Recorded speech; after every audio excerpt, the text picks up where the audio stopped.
Es una gran verdad.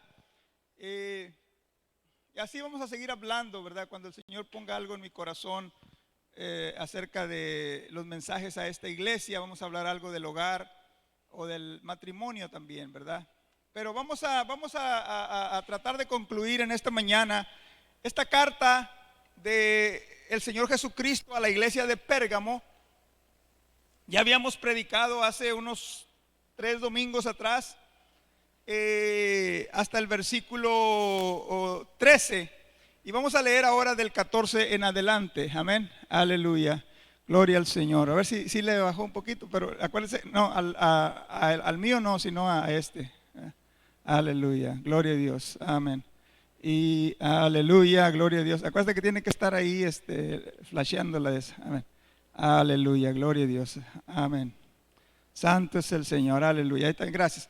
Y dice la palabra del Señor de la siguiente manera, amados hermanos. Dice: pero tengo unas pocas cosas contra ti, que tienes ahí a los que retienen la doctrina de Balaam, que enseñaba a Balac a poner tropiezo ante los hijos de Israel, a comer de cosas sacrificadas a los ídolos y a cometer fornicación. Mire, 2 tentaciones, 2 pecados, 2 falsas enseñanzas, doctrinas, prácticas. Ahorita vamos a ampliar un poquito de eso. Dice, ponen tropiezo a comer de cosas sacrificadas a los ídolos y a cometer fornicación. Y también tienes a los que retienen la doctrina de los nicolaitas, la que yo aborrezco. Por tanto, arrepiéntete, que si no vendré a ti pronto y pelearé contra ellos con la espada de mi boca. El que tiene oído, oiga lo que el Espíritu dice a las iglesias. Al que venciere, daré a comer del maná escondido, y le daré una piedrecita blanca, y en la piedrecita escrito un nombre nuevo, el cual ninguno conoce, sino aquel que lo recibe. Aleluya, gloria al Señor para siempre. Vamos a orar al Señor. Te doy gracias, Señor, por tus bendiciones, por esa bendición de estar aquí una vez más, Señor, pero también por esa bendición que es el meditar, el escuchar, el predicar tu palabra, Señor, la cual es poderosa. Te pido que la vengas a bendecir en nuestras vidas, en la vida de los que escuchen este mensaje, que seamos movidos, Señor, a acercarnos y a buscar más de ti, y a querer y a sentir en nuestro corazón ese deseo de reflejar cada día más la imagen de tu Hijo Jesucristo. Bendice este mensaje en nuestras vidas. En el nombre de Jesús lo pedimos, te damos gracias, Señor. Amén, amén, amén. Puede sentarse, hermano, gloria al Señor, puede sentarse. Le decía a esta iglesia de Pérgamo, hermano, la carta del Señor Jesucristo a esta iglesia de Pérgamo,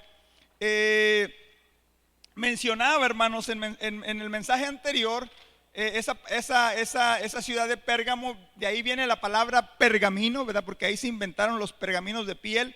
Era una ciudad, como le decía, ¿verdad?, muy culta, vamos a decirlo así. Había mucho conocimiento de ciencias o de libros de aquellos tiempos, de medicina, etcétera, etcétera. Y veíamos, hermanos, que en esa ciudad, aleluya, era una ciudad donde los creyentes, hermanos, eran constantemente perseguidos, constantemente atacados. No era un tiempo como en otras ciudades, que los creyentes eran perseguidos a través del mundo antiguo, ¿verdad? Al principio de la iglesia, pero a veces las persecuciones eran solamente por un mes, una semana, cuando se venía la fiesta, los dioses falsos, los dioses paganos. Pero en esta ciudad era todo el año la persecución. Por eso el Señor Jesucristo le dice que conozco tus obras. Dice, tú estás morando donde mora Satanás.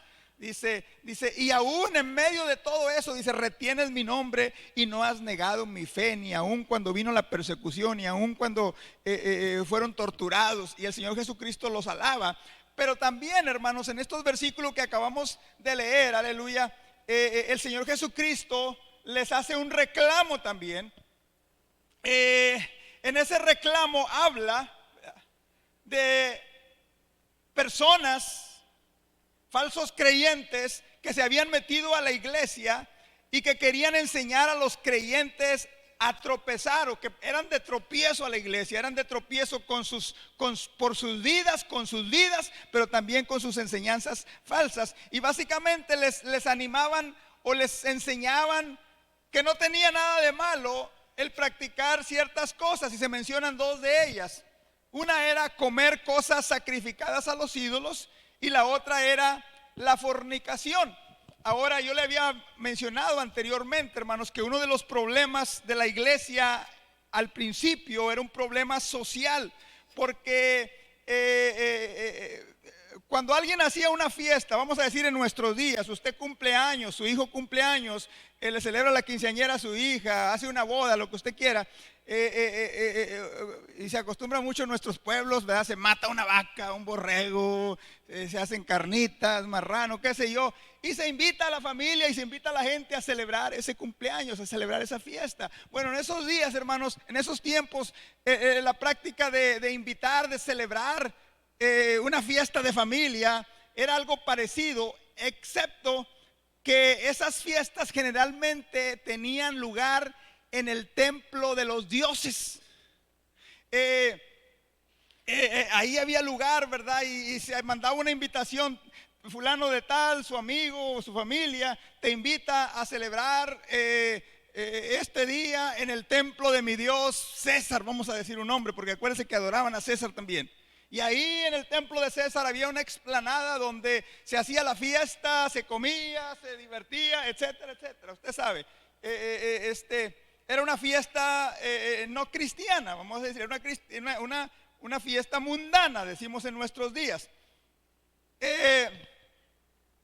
¿Por qué se hacía la fiesta en esos templos? Porque el que celebraba la fiesta, vamos a decir, traía una vaca, un borrego, un becerro, un toro, lo que usted quiera. Y ese toro, antes de consumirlo, se dedicaba a su Dios.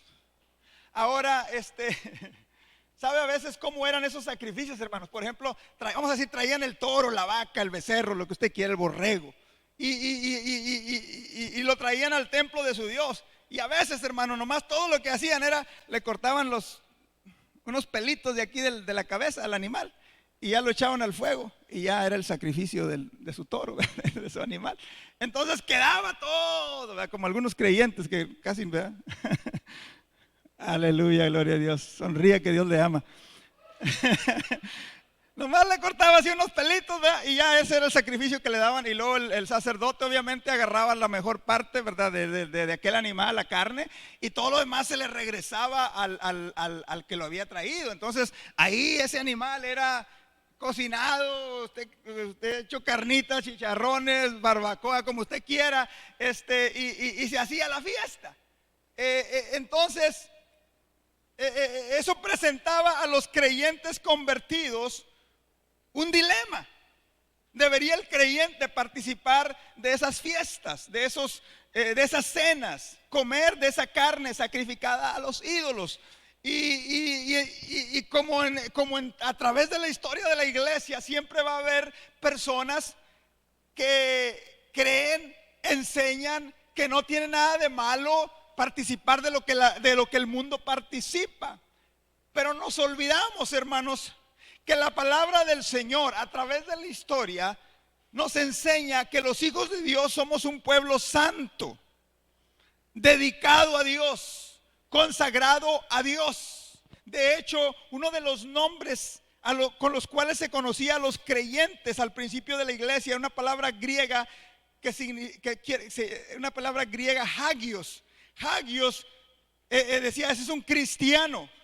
¿Y sabe lo que esa palabra hagios significa? Esa palabra hagios significa diferente, separado. Por ejemplo, al día sábado los judíos decían que era un día hagios, era un día diferente a todos los días, era un día separado también. A los creyentes entonces se les decía que eran hagios, que eran separados, que eran diferentes. Ahora, esa diferencia, esa separación no significa un aislamiento total del mundo, porque el mismo Señor Jesucristo lo dijo: Padre, no te pido que los quites del mundo, sino que los guardes del mundo. Estamos en el mundo, pero no somos del mundo. Somos diferentes, aleluya. Somos separados, somos santificados, quiere decir consagrados, dedicados a Dios, vaya. Pero eso no significa un aislamiento total del mundo, porque trabajamos con compañeros que no conocen de Dios. A veces yo tengo que ir a cenas, reuniones de trabajo donde no todos son cristianos, obviamente. El mismo Pablo también dice en sus escritos, dice, a los gentiles me he hecho gentil, a los griegos me hizo griego, a los judíos judíos, a los que no saben me he hecho como los que no saben. ¿Para qué? Para alcanzarlos para Cristo. Aleluya. Entonces, estamos en el mundo, aunque no somos del mundo, pero con una misión. Cuando usted se le invita, ¿verdad?, a participar a una reunión, usted ahí en esa reunión, usted da testimonio de que usted es diferente, de que usted es hijo de Dios. Si anda haciendo todo lo que los demás hacen, si anda bebiendo si anda comportándose como todos los demás se comportan, entonces no es diferente, es como los demás también. Entonces ya no está consagrado, ya no está dedicado usted para Dios. ¿Cuántos dicen amén? Aleluya. Cuando, por ejemplo, cuando yo le digo que yo voy a reuniones de trabajo, ¿verdad? No me pongo ahí en medio a predicarles, no, pero con mi vida yo les doy testimonio de que yo soy diferente, de que no participo de sus chistes, de que no participo de sus prácticas. Que si ellos se emborrachan, emborráchate si quieres. Yo no puedo emborracharme contigo. Yo soy un hijo de Dios. Y mira, y en nuestros días hay iglesias, enseñanzas creyentes. Porque una vez un amigo me preguntó: entonces ¿tú crees que el beber es pecado? Y yo le dije: mira, para mí sí es pecado, por eso yo no bebo. Pero si tú quieres vivir así vive tú le vas a dar cuentas a Dios. Lo que sí te puedo decir es que la palabra del Señor dice que los borrachos no heredarán el reino de los cielos. Y que la Biblia dice: no os embriaguéis con vino, en lo cual hay disolución, antes bien sed llenos del Espíritu Santo. Entonces yo quiero hacer esas cosas. ¿Quieres emborracharte? Yo ya estás grande, no te puedo prohibir eso.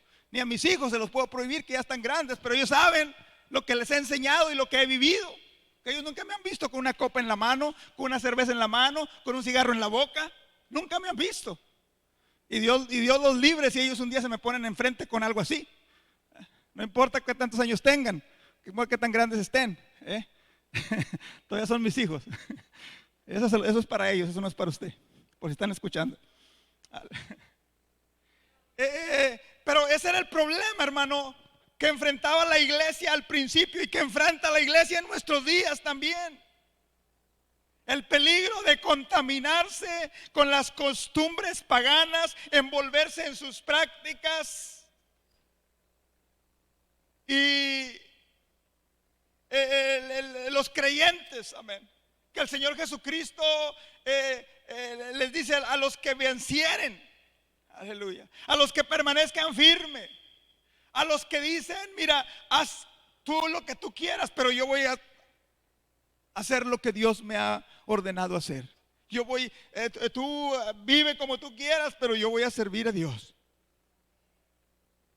Entonces había personas en la iglesia, maestros, que enseñaban que no tenía nada de malo involucrarse en el mundo, en las cosas del mundo, y hacer lo que ellos hacen. Una vez yo fui a una fiesta, me invitaron a una fiesta de una iglesia.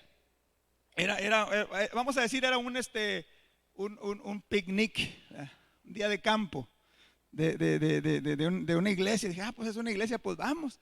Y ahí vamos, ¿verdad? Mi esposa y yo y algunos que otros hermanos que invitaron de la iglesia también. Oye, hermano, que vamos llegando, y aquí esa iglesia ese picnic era un baile, y era no sé si había bebida también o no, pero no me extrañaría, ¿verdad? Porque yo sé que ahí beben y yo sé que ahí bailan, y ahí anda bailando una con la otra y otro con la otra. Mejor me callo, ¿verdad? Pero fíjese, otro pastor que estaba ahí también, yo estaba nomás ahí viendo, y otro pastor viene Y el mismo pastor me dice, mira, dice, si ahorita pasa alguien que no es cristiano y ve todo lo que están haciendo, ¿tú crees que la gente va a saber que esto es una iglesia? Que son hijos de Dios, que ellos son diferentes. No, a pensar que es una fiesta como cualquier fiesta mundana.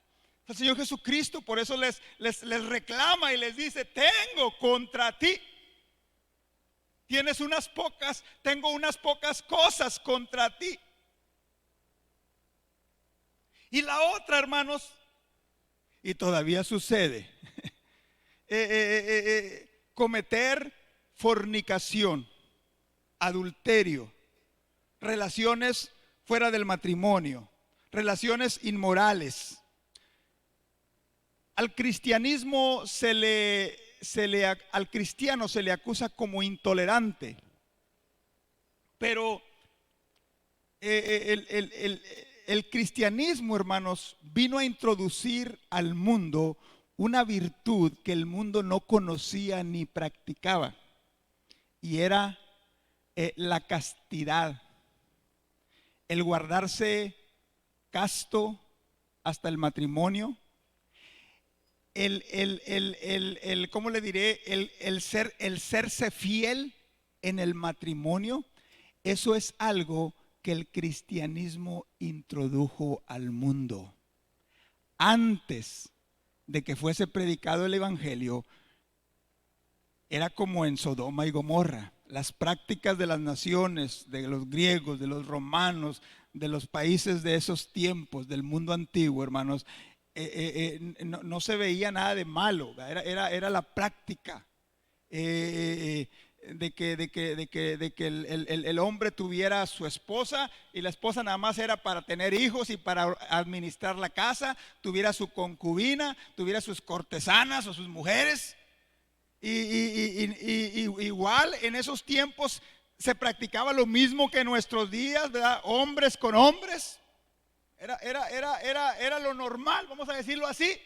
Viene la iglesia, viene Jesucristo, aleluya, viene el evangelio a introducir una nueva virtud de castidad, de fidelidad en el matrimonio, de guardarse casto, en santidad. Porque eso era algo nuevo, no se practicaba, vaya. Entonces los falsos maestros, y claro, hermano, la palabra del Señor nos enseña, ¿verdad? El apóstol Pablo también dice, si vuestro cuerpo es cuerpo del Espíritu Santo, y no saben que el que se une a una mujer son uno. Y dice, ¿y cómo voy a dar mi cuerpo, que es templo del Espíritu Santo, y lo voy a hacer partícipe de una ramera, de una prostituta? Y eso era algo nuevo, y era lo que enseñaba el evangelio, lo que enseñaba la iglesia, lo que enseñaba, lo que nos dejó el Señor Jesucristo a este mundo, de herencia, vamos a decirlo así. Y claro, había siempre aquellos, como en nuestros días, que dicen, ¿qué tiene de malo? Yo hasta he escuchado que hasta quieren usar la Biblia para justificar su inmoralidad, justificar su mal comportamiento. Y una vez yo escuché a uno que dejó a su esposa y se fue con otra. Y cuando le reclamaban los creyentes, los pastores, los hermanos, decían, ¿no ves que la Biblia dice que el amor cubrirá multitud de pecados? Y en los tiempos que el Señor Jesucristo le escribe a la iglesia, era lo mismo. ¿Qué tiene de malo? Siempre se ha hecho, todo el mundo lo hace. Y querían que la iglesia aceptara los modos del mundo, la manera de vivir del mundo, que dejaran de ser hagios, diferentes, separados. Y ponte a pensar, hermano, si acaso todavía en nuestros días no enfrentamos las mismas presiones, las mismas trampas, las mismas falsas enseñanzas, las falsas doctrinas. El Señor Jesucristo en el versículo 16, aleluya, o en el versículo, sí le dice, introduce Dice, si no se arrepienten, arrepiéntete, pues si no lo hacen, dice, vendré pronto, pelearé contra ellos con la espada de mi boca. Ahí, hermanos, podemos ver no solamente el juicio de Dios, no solamente la justicia de Dios, pero ahí en esas palabras, acuérdese que se ofrece un escape al juicio, se ofrece un escape a la espada del Espíritu, a la espada del juicio de Dios. Dice, ese escape se llama arrepiéntete. Diga conmigo, arrepiéntete. Porque si bien Dios es un Dios justo, también es un Dios de misericordia. Aleluya. Y podemos ver claramente que su juicio, su ira, no es contra la iglesia, no es contra los cristianos, no es contra los creyentes, sino que su juicio es contra aquellos que se habían apartado y que animaban o enseñaban a otros a cometer fornicación y a comer cosas sacrificadas a los ídolos. Era contra aquellos, fíjese qué terrible, qué tremendo, que enseñaban a otros a pecar. El Señor Jesucristo en cierta ocasión nos da una advertencia en uno de los evangelios, cuando dice que el que fuere de tropiezo a uno de estos pequeñitos, dice, más le valiera que se pusiera una piedra de molino y se arrojara al mar, le va a ir mejor que cuando venga el juicio de Dios, cuando venga la espada de su espíritu. Aleluya. Porque mira, hermano, todos podemos pecar, hermano. Todos podemos caer. Y siempre dice la palabra del Señor, que el apóstol Juan dice, y si alguno hubiere pecado, abogado tenemos para con el Padre, a Jesucristo el justo. Hay esperanza. Aquí el Señor Jesucristo dice, arrepiéntete. Si no, viene el juicio. Si no, viene el castigo. Y gloria a Dios, como le digo, podemos caer en pecado y clamamos a Dios y Dios nos perdona. Pero hermano, qué terrible es el juicio que espera a aquellos que no solo practican el pecado, pero que enseñan a otros a pecar. Se están exponiendo al juicio, a la ira de Dios. Es diferente. Caemos, pecamos, clamamos a Dios, Dios nos perdona. Pero ¿qué de aquellos que se justifican a sí mismos, que cierran su corazón, practican la inmoralidad, practican el pecado y luego quieren que otros también hagan lo mismo? Como si como queriendo justificarte, diciendo, mientras más cristianos pequen como yo, más mejor estoy yo. Como queriendo justificar su práctica, viendo más números, más creyentes que se alejan o que tropiezan a causa de su ejemplo o a causa de su falsa doctrina o enseñanza. Se exponen al juicio, a la ira de Dios. Pero también hay una promesa. Aleluya. Y ahí están otra vez esas palabras: el que tiene oído, oiga lo que el Espíritu dice a las iglesias. Al que venciere, y ahí se mencionan dos bendiciones: daré a comer del maná escondido y le daré ¿qué? ¿Una qué? Piedrecita blanca, y en la piedrecita escrito un nombre nuevo, el cual ninguno conoce sino aquel que lo recibe. Cuando yo leí este versículo me acordé de un testimonio de unos hermanos, ¿verdad? Que que se levantó un falso profeta en su iglesia, en su templo, ¿verdad? Y engañó a muchos, y engañó al pastor también, y engañó a muchos.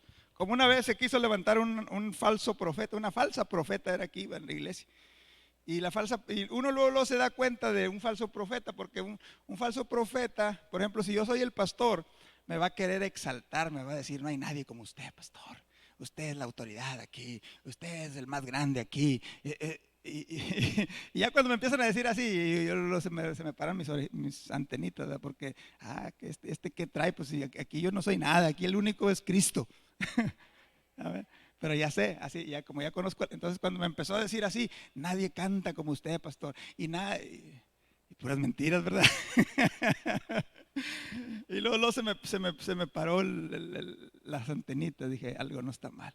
Y luego ya cuando empezó, y luego me di cuenta, y dije: no. Y como era una mujer, agarré a mi esposa y le dije: vente, vamos a hablar. Hace muchos años de eso, usted no estaba aquí, la mayoría no estaban aquí, hace muchos años. Ya tenemos, recuerde, 24 o 25 años vamos a tener, yo creo.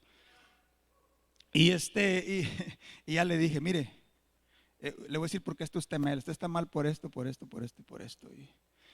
Y gracias a Dios, ¿verdad?, que admitió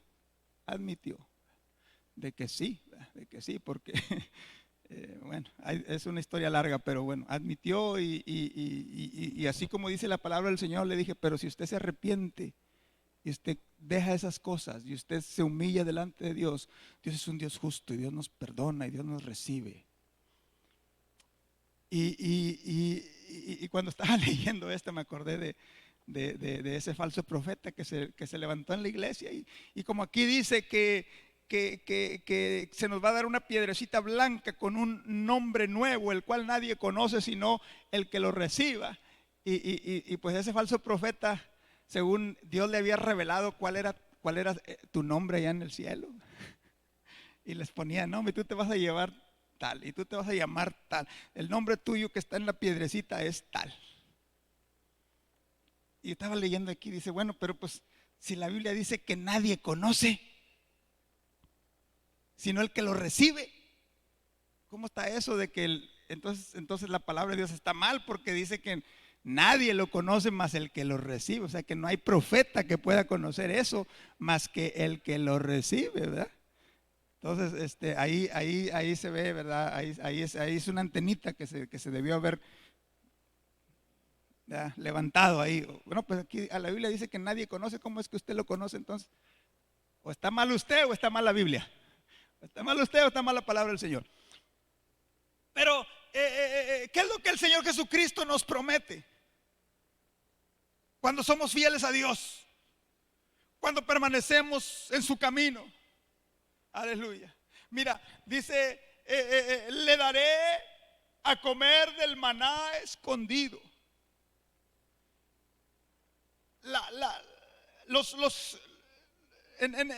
Se cree, hermanos, que en el primer templo que se construyó, en el lugar santísimo donde estaba el arca del testimonio, el arca del pacto, ahí en esa arca se encontraban tres elementos, tres cosas: la vara de Aarón que reverdeció,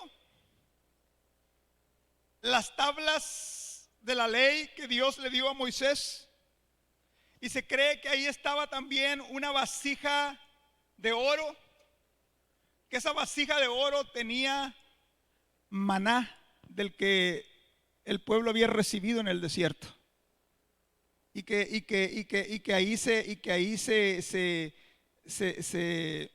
mantenía ese maná. Cuando fue destruido ese templo, primer templo, se cree, ¿verdad?, según la tradición de los judíos, que Jeremías, el profeta Jeremías, agarró aquella vasija de maná y la escondió en un lugar donde nadie sabe, pero que esa vasija, según la tradición judía, será encontrada o aparecerá cuando venga el Mesías. A ese maná, hermanos, el salmista en el Salmo 78 le dice: en el 24 y 25 me parece, dice, hizo llover sobre ellos maná para que comiesen, y les dio trigo de los cielos. Pan de nobles comió el hombre, les envió comida hasta saciarles. Pan de nobles. Los judíos creen, hermanos, que este pan lo comen los ángeles en el cielo. Este maná lo comen los ángeles en el cielo. Y lo que el Señor Jesucristo le está diciendo a la iglesia, nos está diciendo a nosotros también: al que venciere, al que fuere fiel, al que no se contaminase con las costumbres, con las prácticas del mundo, aleluya, dice, le daré no de la carne que comen ahí los paganos, no de lo sacrificado a los ídolos, dice, al que venciere. Porque mira, hermanos, te voy a decir una cosa. Muchos creen que al abstenernos de las cosas del mundo nosotros perdemos algo. Muchos creen que cuando servimos a Dios y cuando trabajamos en las cosas de Dios y cuando somos fieles a Dios, la gente y muchos creyentes creen que usted y yo perdemos algo.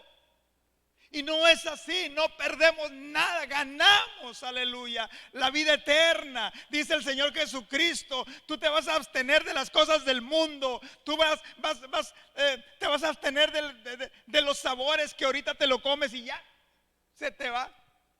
Y ahora con ese virus mucha gente ni sabor tienen, dice.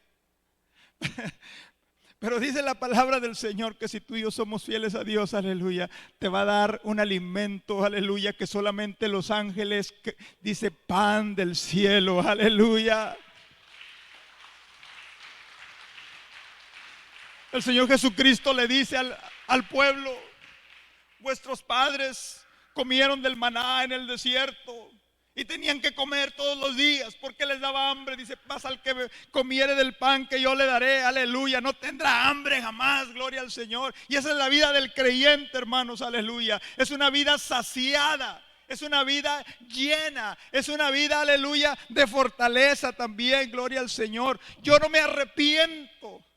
No me arrepiento de haber hecho a un lado mi carrera, mis planes para estar aquí sirviendo al Señor, aleluya. No me arrepiento, aleluya, gloria a Dios.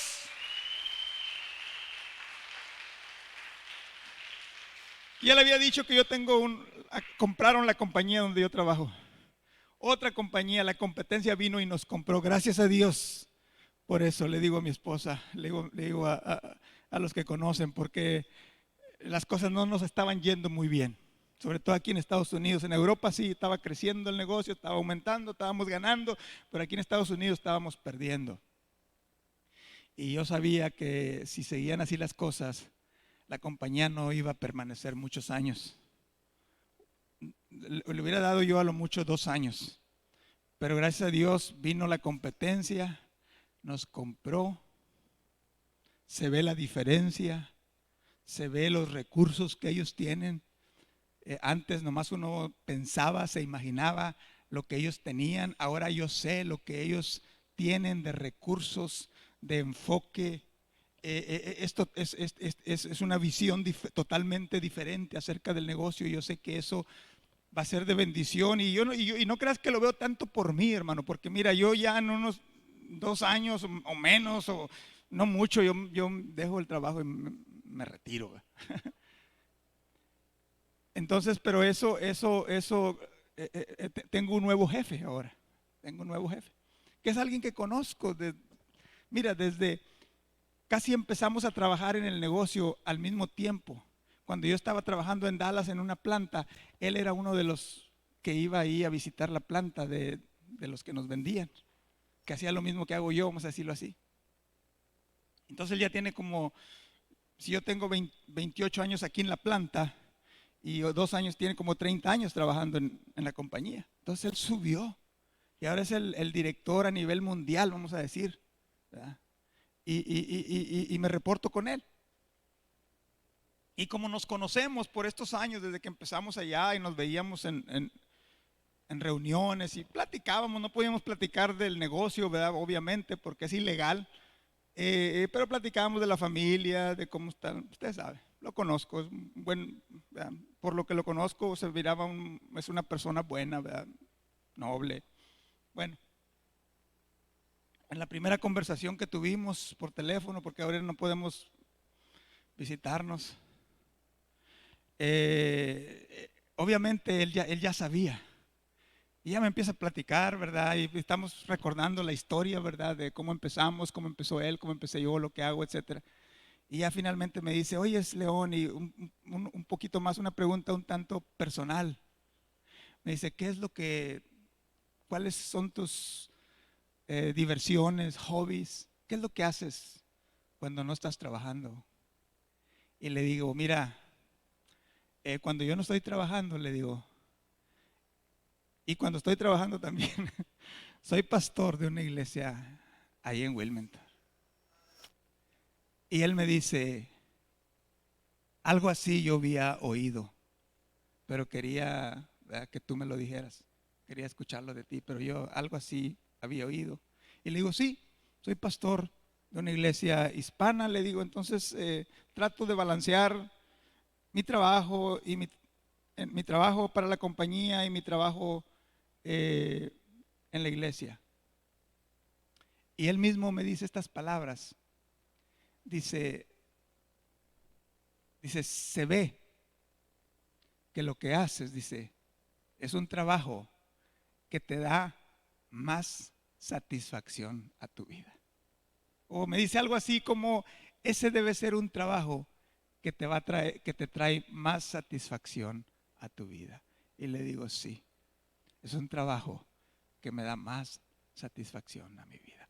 Más que la del director, más que la del vicepresidente, más que la del presidente, más que la del dueño de la compañía. Porque he probado de ese pan, aleluya, de ese maná, aleluya, del cielo, gloria al Señor. Gozo, aleluya. Pero no solamente la satisfacción de servir a Dios, la bendición. No me debe nada a Dios, le debo todo al Señor. Aleluya. Todo se lo debo a Él. Y dice, pero también dice, no solamente comerá del maná escondido, dice, le daré una piedrecita blanca. Y en esa piedrecita blanca está escrito un nombre nuevo, el cual ninguno conoce sino aquel que lo recibe. Y a esto se le ha dado varias interpretaciones o explicaciones.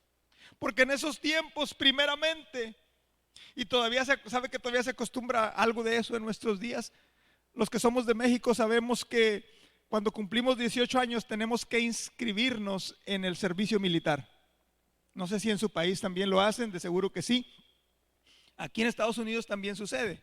Pero en México hay una variante que, por ahí está mi pañuelo. Hay una variante de que en México, cuando usted va y se inscribe al servicio militar, cuando cumple 18 años, llega usted al cuartel, y ahí en el cuartel hay una urna. Esa urna está llena de piedras negras y piedras blancas, bolas negras, bolas blancas. Entonces, los que somos de México, ¿verdad?, y a mí me tocó, yo estaba estudiando la preparatoria cuando cumplí los 18 años, ¿verdad?, porque se tiene que inscribir uno antes de los 18 años, cuando va a cumplir. Y estaba en Saltillo, nunca se me olvida.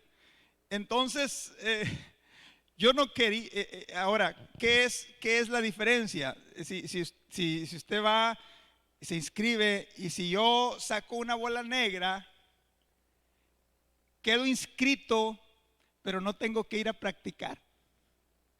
Pero si me toca una bola blanca, haga de cuenta que me escogen para que cada semana, los sábados, de 8 de la mañana a 12 del mediodía, tiene uno que presentarse al cuartel a que lo entrenen. Por todo un año, así iba a ser. Entonces, obviamente, yo estaba estudiando Yo ya era residente de acá, no podía no haber hecho nada de eso, pero yo necesitaba la cartilla para varios papeleos, usted sabe. Entonces yo dije, Señor, yo voy a ir al cuartel, pero yo no quiero que me toque la bola blanca. Quiero que me toque la bola negra para ya no presentarme a marchar. ¿Qué sabía yo? Que el Señor tenía otros planes. Porque cuando voy al cartel, hermanos, y meto mi mano para sacar aquella eran canicas, ¿verdad? Negras, blancas, algo así. Y voy sacando una canica blanca, una bola blanca. Te tienes que presentar cada sábado a las 8 de la mañana, de 8 a 12, para cumplir con tu requisito de inscribirte en el servicio militar de México. Quiere decir que me escogieron.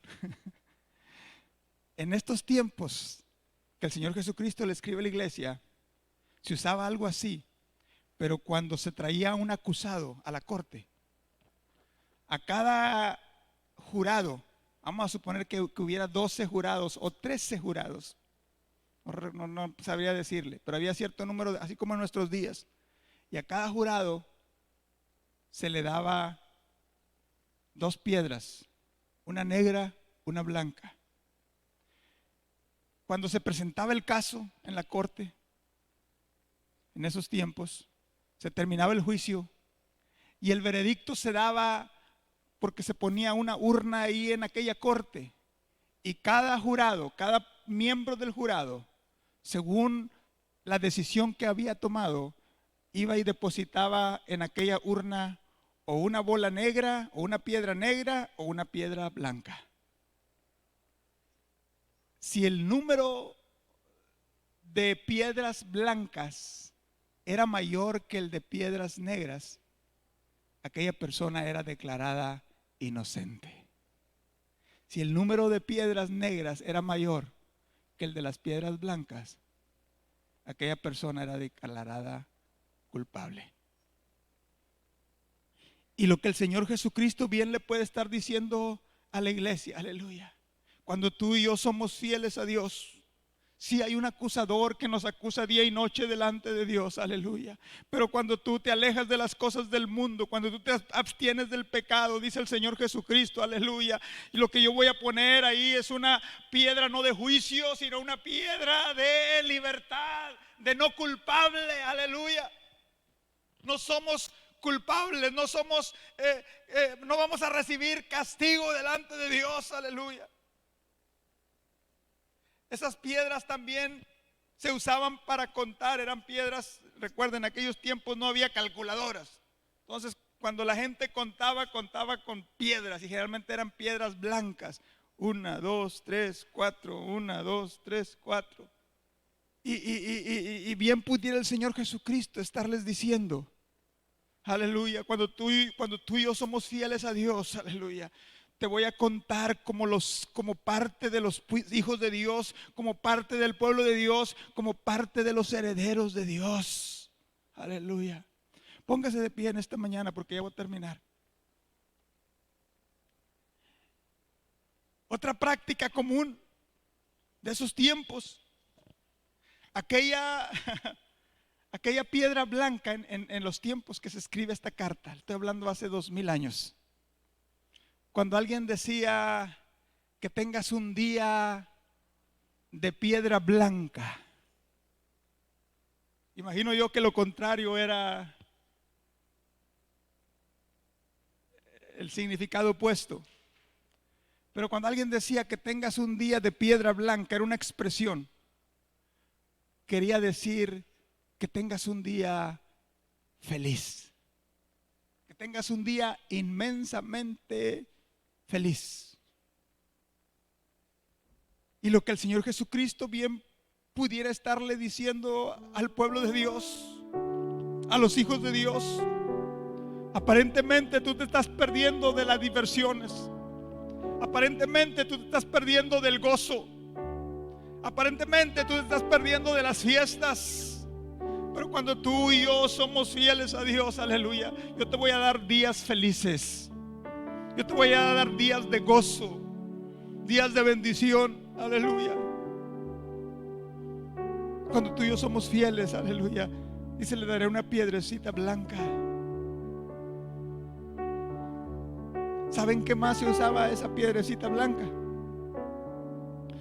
Usted sabe que en ese entonces el Imperio Romano estaba sobre todo el mundo conocido, la mayoría del mundo conocido. Y había aquellos coliseos donde había fiestas, donde había celebraciones, donde había competencias. Usted sabe, muy famosos los coliseos, circos romanos se les llamaba también. Y en esos coliseos o en esos circos romanos había, por supuesto, el entretenimiento que se ofrecía de parte del emperador, de parte del gobernador, de parte de las autoridades. Y usted ha visto, estoy seguro, en algunas películas que se han hecho de esos tiempos, como la gente está en aquel estadio y lo pasan los sirvientes o los trabajadores del emperador, del gobernador, y traían aquellas canastas llenas de pan, piezas grandes de pan, y agarraban aquel pan y se lo aventaban, se lo regalaban a la gente para que comiesen, para que se saciasen.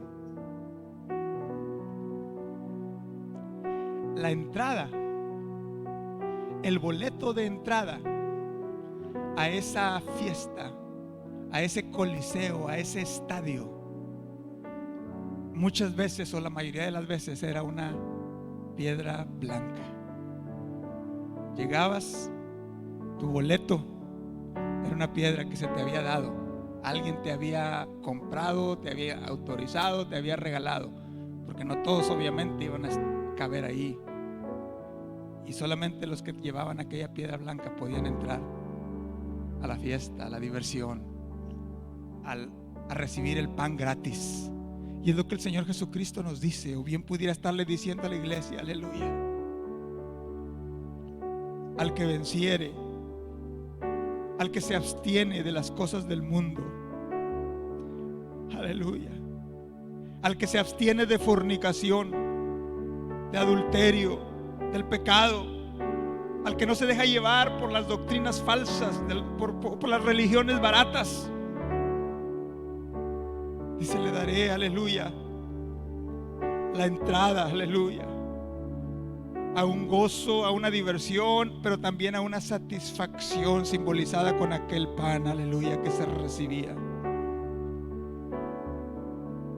Y finalmente, aleluya, en esos tiempos era la costumbre también, y todavía sucede en nuestros tiempos, que la gente cree que colgarse un crucifijo, bueno, en esos tiempos no eran crucifijos los que se colgaba la gente, se colgaban a veces unas sortijas, vamos a decirlo así, que muchas veces eran de metales preciosos, bien pudiera ser de oro, de plata, de bronce o cobre o qué sé yo, y traían aquella sortija, pero lo consideraban algo como para la buena suerte, para protección, para que no te vaya a ir mal. Era la costumbre, creían, las supersticiones de los tiempos. Y muchas veces también, o es más, lo más común, porque imagínense, no todo el mundo podía tener oro, plata, metales incluso. Lo más común es que la mayoría de la gente, en vez de una sortija de metal, traían una piedra colgada blanca, una piedrecita blanca.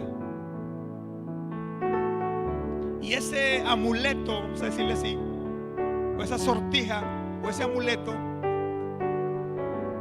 como le decía, supuestamente la gente creía que eso les iba a dar suerte, los iba a mantener seguros, libres de peligros. Si la gente iba viajando, los iba a guardar en el camino de salteadores, de ladrones.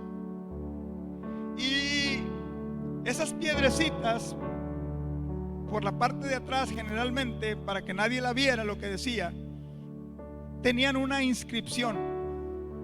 A veces esa inscripción era el nombre de su Dios, o a veces algunas palabras como de, no sé, decirle protección o abundancia, no sé, salud, algo que iba a ser bueno para el que la trajese. Entonces imagino yo que si tenía el nombre de algún Dios, pues ellos esperaban la protección de aquel Dios. Si traía alguna palabra de suerte, abundancia, riquezas o qué sé yo, y pues supuestamente aquello les iba a dar eso que estaba escrito ahí. Se creía que la efectividad de aquel amuleto se aumentaba al doble si lo que estaba escrito en aquella piedra, solamente el que la traía sabía lo que decía. Como si se le enseñaba a alguien más y sabía lo que otro, ya todo el mundo sabía, o alguien más sabía lo que aquella piedra decía. Como que eso hacía que el amuleto ya no fuera tan efectivo, vamos a decirlo así. Pero si aquella persona se guardaba el secreto, ¿verdad?, y solamente él o ella sabía lo que decía, creía la gente, ¿verdad?, que era más fuerte, vamos a decirlo así, el efecto de aquel amuleto. Cuando el Señor Jesucristo le dice a la iglesia: yo te voy a dar una piedrecita blanca, está hablando de literalmente traer un amuleto colgado. Pero bien lo que el Señor Jesucristo bien le estuviera diciendo a la iglesia, al creyente, al Hijo de Dios: al que venciere, al que fuere fiel, al que se abstiene de las cosas del mundo, del pecado, de la inmoralidad, no necesitas un amuleto, porque a quien yo llamo, a quien yo le pongo nombre, aleluya, tiene la bendición, aleluya. A quien yo escojo, yo le mantendré seguro, no solamente en esta vida, pero por la eternidad, aleluya. Y esa es la bendición, hermanos, que usted y yo, como creyentes, como hijos de Dios, no perdemos nada cuando dedicamos nuestra vida a Dios. Hermana, esposa, no pierdes nada cuando tú te envuelves en las cosas de Dios. Jóvenes, niños, jovencitos, no pierden nada, aleluya. Están ganando más, infinitamente más de lo que el mundo ofrece, cuando ustedes consagran su vida, aleluya, y prometen en su corazón no contaminarse con las cosas del mundo, no hacer lo que todos hacen, aleluya. Porque el Señor Jesucristo dice: yo te voy a dar alimento, pan del cielo, aleluya, para que sacies tu vida, para que seas feliz. Te voy a proteger, te voy a guardar en el camino, te voy a bendecir, pero lo más glorioso, te voy a dar vida eterna, aleluya. Te voy a bendecir aquí y por la eternidad, aleluya. Dígame si no vale la pena servir a Dios. Dígame si no vale la pena serle fiel a Dios, aleluya. Dígame si no vale la pena dejar la inmundicia, el pecado, la inmoralidad, para servir a un Cristo, aleluya, que no se queda con nada, sino que, aleluya, bendice tu vida, bendice mi vida, aleluya, con bendición del cielo, con pan del cielo, aleluya, pero también protección, cuidados, seguridad en nuestro caminar por este mundo. Cierra tus ojos ahí donde estás. Y si tú estás hambriento, aleluya, o estás pasando por momentos difíciles, este es el momento de decirle al Señor: yo quiero ese pan para mi vida, yo quiero ese gozo para mi vida. Dame, Señor, aleluya, de ese pan del cual dice tu palabra que al probarlo no tendré hambre, aleluya. Dame, Señor, esa protección tuya cuando voy al trabajo, cuando voy a la escuela, cuando ando con mis amigos. Dile al Señor: yo necesito, Señor, esa piedrecita blanca, aleluya, esa protección tuya sobre mi vida. Pero recuerda que para obtener esas bendiciones tenemos que consagrarnos, tenemos que dedicarnos, tenemos que serle fiel a Dios. No importa lo que otros hagan, aún otros que se digan creyentes, aún otros que se digan cristianos, aleluya. Cuando usted, joven, señorita, hermano, hermana, propone en su corazón, aleluya, no contaminarse con las cosas del mundo, créeme, aleluya, que no hay mayor bendición, mayor gozo, aleluya, mayor satisfacción que servir, aleluya, a un Cristo vivo, a un Cristo de poder. Padre, te doy gracias por tu palabra, la cual es bendita. Te pido que la vengas a bendecir en el corazón de los que la escuchan, Padre.